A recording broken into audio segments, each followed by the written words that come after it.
আজ যেন আমি কিছু বিবাহ সম্পর্কিত কিছু কথা বলবো। ম্যারি মানে বিবাহ করা, নাউন ফর্ম ম্যারেজ, বিবাহ। আবার ওয়েড মানে বিবাহ করা, ভার্ব ওয়েড লক, বিবাহ, নাউন ফর্ম। ম্যারেজ সেরিমনি বা ওয়েডিং সেরিমনি, বিবাহ অনুষ্ঠান। ম্যারেজ অ্যানিভার্সারি, ওয়েডিং অ্যানিভার্সারি, এটা আমরা বলে থাকি, বিবাহ বার্ষিকী। যেমন সীতা ওয়েডস রাম।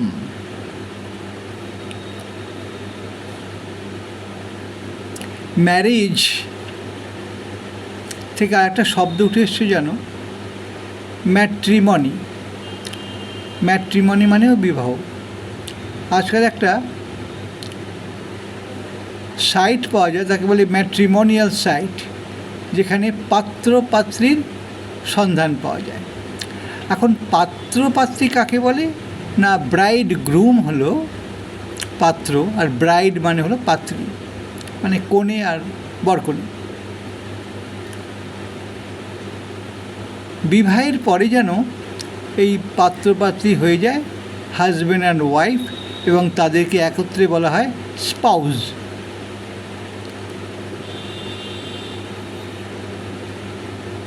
বিবাহ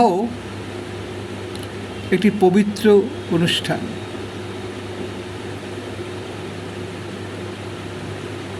এই বিবাহের মাধ্যমে দুটি মানুষ সারা জীবন ধরে সুখে দুঃখে আনন্দে বেদনায় একসাথে থাকার অঙ্গীকার করে, অঙ্গী সাক্ষী করে, অগ্নি সাক্ষী করে। কিন্তু আজকাল দেখা যায় অধিকাংশ ম্যারেজ সফল হয় না, তাদের বিচ্ছেদ হয়ে যায়, যেটাকে বলা হয় ডিভোর্স। বিবাহ বিচ্ছেদ একটা খুব ট্র্যাজিক ইনসিডেন্ট।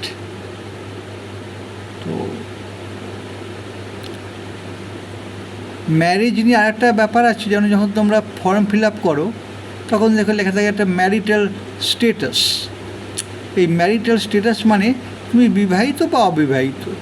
বিবাহিত হলে ম্যারিড, আর অবিবাহিত না হলে সিঙ্গল লিখতে হবে। যাই হোক, আজকে আমি একটি মেসেজ দিতে চাই যে ডিভোর্স কখনোই কাঙ্ক্ষিত নয়।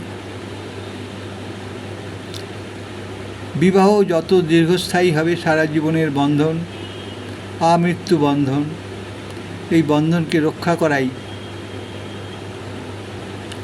একটা পবিত্র কর্তব্য।